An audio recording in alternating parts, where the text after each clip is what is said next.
It is day 2 of Gen Con 50, and one of my favorite people to talk to in the gaming industry isn't available. So I decided, well, I guess I'll sit down and talk with Julie Ahern. And I'm teasing. You know you're one of my favorite people to sit down and talk with. Talk at. Not talk at, we converse. We do. always have a conversation. We do. I listen to your answers to my questions. That's really nice. I would hope most people doing this would. But you got loads of cool stuff. You got some new releases here. You got some stuff that's in the pipeline, not too far out. Yeah. But let's talk about the super, mega, big, monstrous release. The big box of stuff. There's actually several big boxes of stuff. Fact, yes. Let me reach over. Yeah. And bring this. In fact, we didn't have them sitting here because if we stacked the games up, you wouldn't be able to see us. Actually, the game is to create your own fortress with the boxes that we provide you. Now, well, let's see if the mic picks this up. That is... You can get a workout. See, now people can't even see us with Folklore the Affliction. Folklore the Affliction, yes. So, and of course, people are going to get a closer look because I'll have some footage. Ooh, yeah. So let's talk about Folklore the Affliction, because you did a really great job with the Kickstarter run. Did very, very nicely. Yeah, thank you. So what the hell is this game? So this is an RPG tabletop. So if you like RPGs and you don't have time to play a full campaign, or even if you do and you want something in between your regular campaign, this is your game. You have set characters, but even with it being set with, even with it being set, you still have 2 different paths you can pick. And then when you level up, you pick that track, almost like having a class.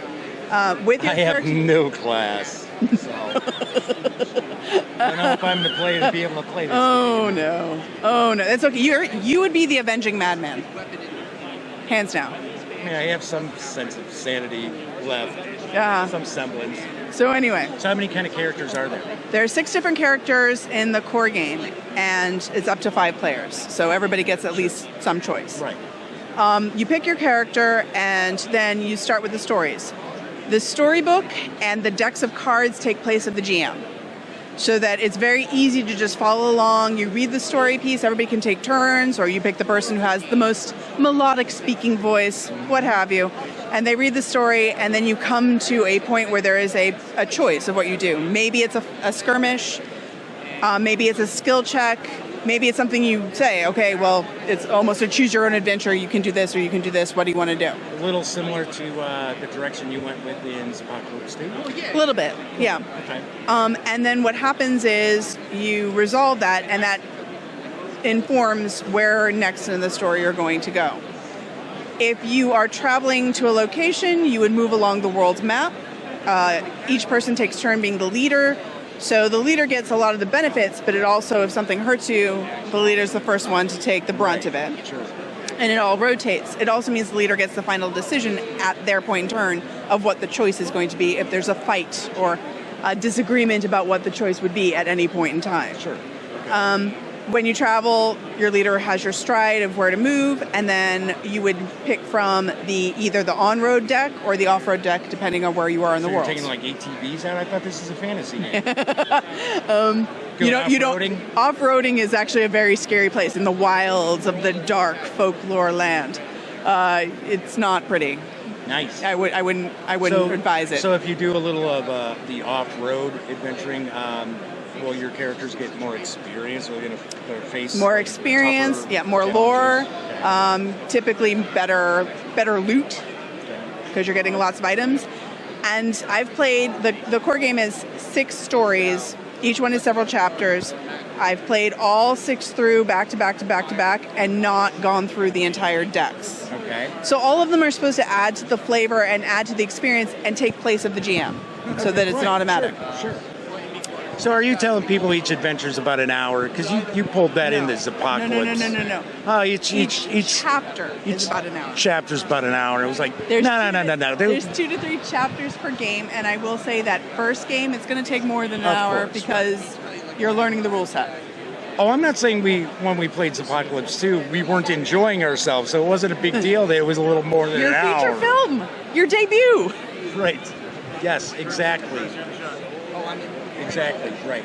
You're a movie star. Yes, in fact, I'm going to begin casting for my review of Folklore, The Affliction. I'm pretty sure you Soon got some enough. volunteers.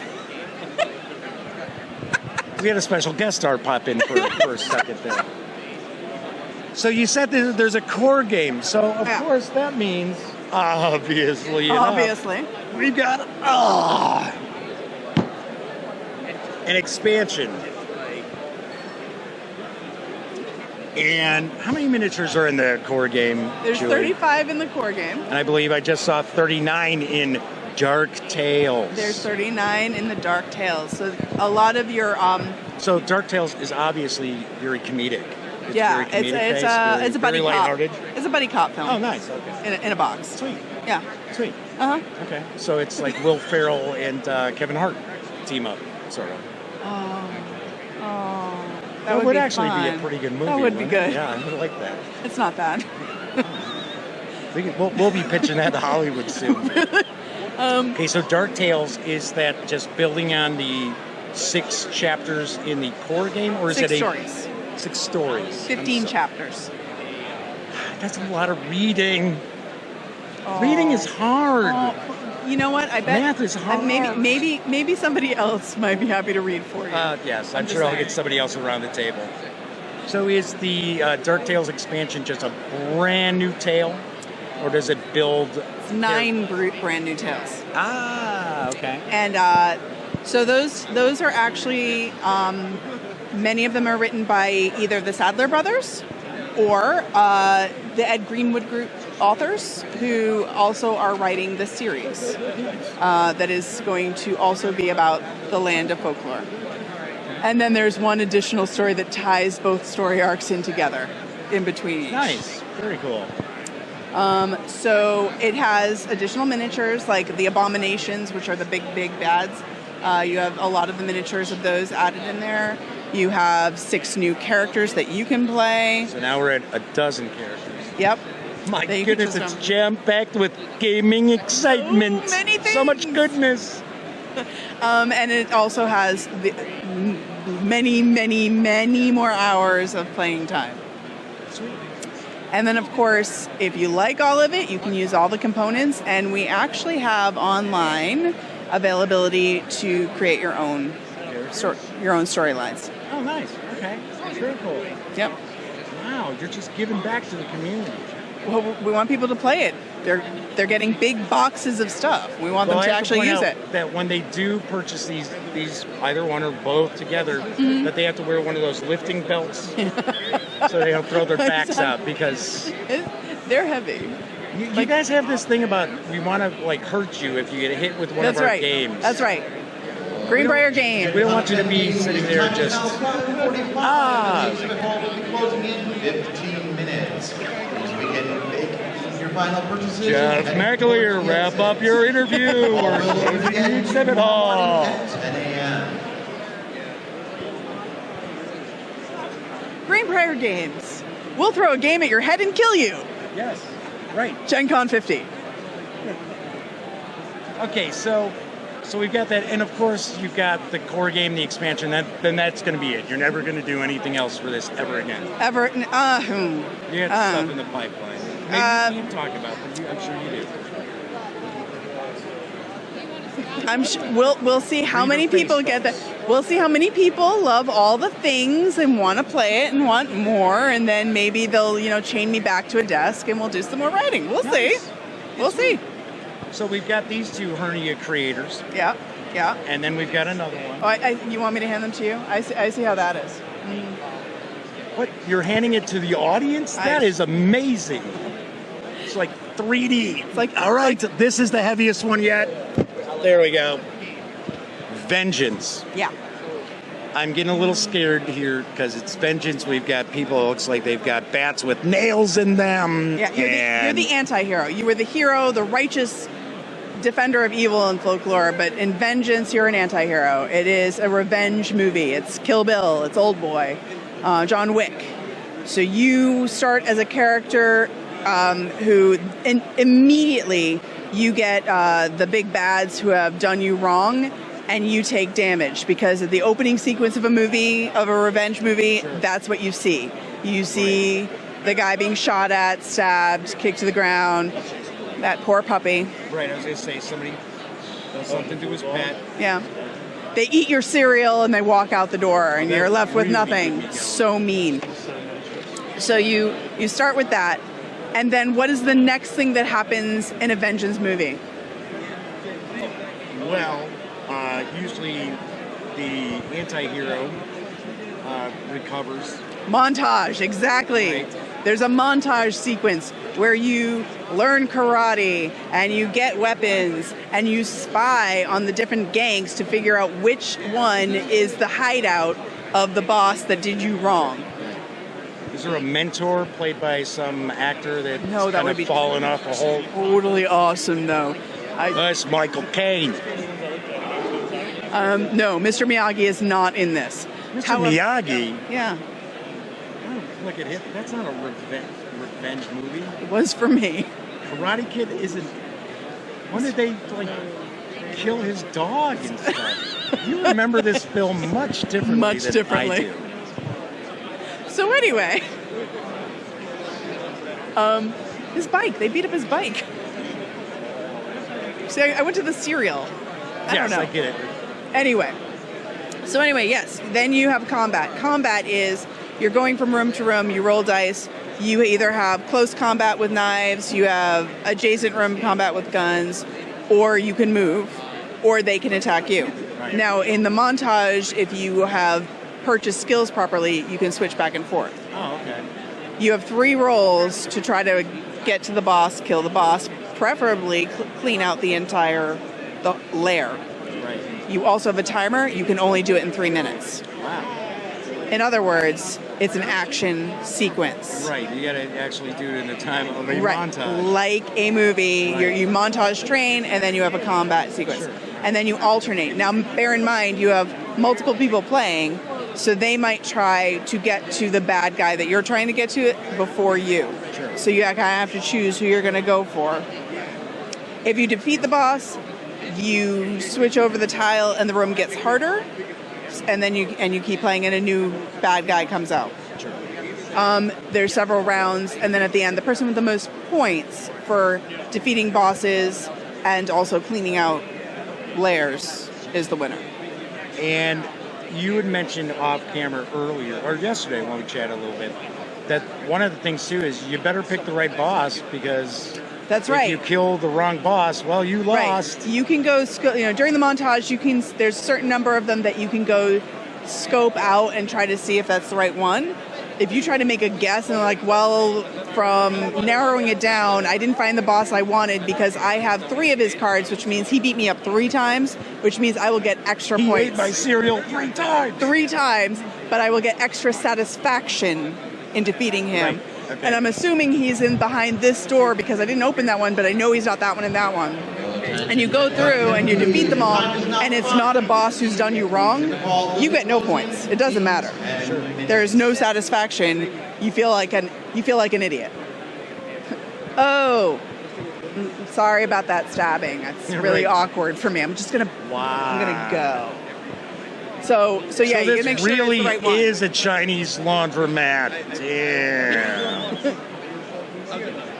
And then you've got, so that's Vengeance. And that was actually an outside design company did Vengeance, right? Correct. That's Mighty Board. Mighty Board. Yep. And I hope that's like Mighty B-O-A-R-D, not Mighty. Oh, I'm so bored. I'm mightily bored. So that's Vengeance. And then you've got Champions of Hara, which is on the horizon. It is. So it's Saturday morning cartoons, the board game.